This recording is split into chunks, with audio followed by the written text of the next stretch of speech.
গান শুনে পড়াশোনা করলে কি পড়াশোনা ভালো হয়?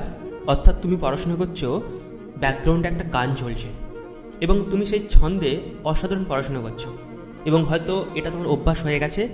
এই ভিডিওতে আমি শেয়ার করব সাইকোলজি।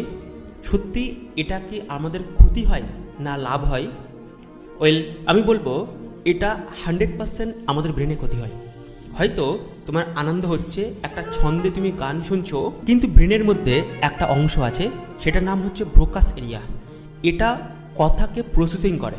তো যখন তুমি পড়াশোনা করছো, পড়াশোনা করার সময় কি পড়ছো, হয়তো মনে মনে পড়েছো বা জোরে জোরে পড়েছো, সেই পড়াটা ব্রেনের মধ্যে প্রসেসিং হয়, তারপরে ব্রেন সেটাকে মনে রাখে। এবার প্রশ্ন হচ্ছে, যখন তুমি পড়ছো তখন একটা থট কাজ করছে, ব্রেনে প্রসেসিং হচ্ছে, একই সাথে ব্যাকগ্রাউন্ডের যে গানগুলো চলছে সেই গানগুলো তোমার অজান্তে ব্রেন প্রসেসিং করে এবং তার জন্য ক্ষতি হয়।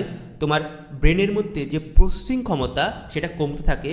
তো তার জন্য বেশি দিন ওয়েট করতে হবে না, 2 থেকে 3 বছর পরে দেখবে তোমার চিন্তা শক্তি অনেক কমে গেছে, মানুষ তোমার সাথে কথা বলছে, বাট তোমার সিদ্ধান্ত নেওয়ার ক্ষমতা অনেক কমে গেছে, কারণ এই ছোট্ট টেকনিকের জন্য, যেটা তুমি অজান্তেই তোমার ব্রেনটাকে ক্ষতি করেছো।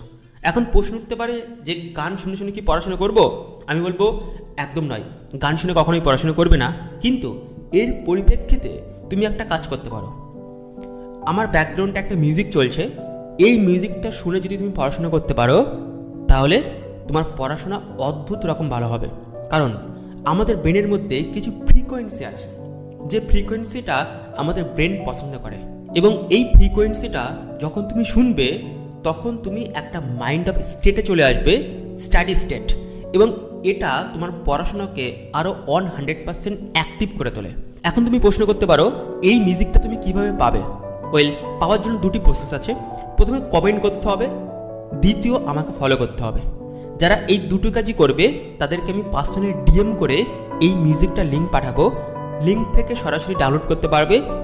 যখনই পড়াশোনা করবে, খুবই কঠিন পড়া, মনে কিছু আসছে না, বুঝতে পারছো না, তখন এই মিউজিকটা প্লে করে যখন তুমি পড়বে, অটোমেটিক সেই পড়াটা খুব সহজে বুঝতে পারবে। Have a great day. দেখা হচ্ছে নতুন দিন, নতুন একটা ভিডিওতে। বাট এই ভিডিওটা তাকে শেয়ার করো যার পড়াশোনা করতে ভালো লাগে না, কারণ তুমি যখন শেয়ার করছো তখনই কিছু কেয়ারিং করছো। বলা হয় sharing is caring. Have a great day. Tata.